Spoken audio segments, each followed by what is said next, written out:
Hello, আসসালামু আলাইকুম everyone. তোমরা সবাই কেমন আছো? দেখো আমার মেয়ে কি করে, দেখো, এই দেখো,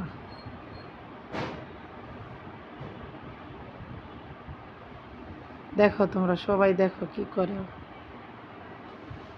দেখো, এরকম একটা দুষ্ট পাখি যদি সবার ঘরে থাকে তাহলে মায়েরা শান্তি পাইবো না। দেখো, এই দেখো কি করতেছে, দেখছো নি কি করে, দেখছো নি দুষ্ট পাখি কি করে, দেখছো নি? হ্যাঁ, এদিকে আসো। হ্যাঁ, বাকি এদিকে আসেন, আপনি এদিকে আসেন। হ্যাঁ, বাবা বাবা নাই, বাবা নাই।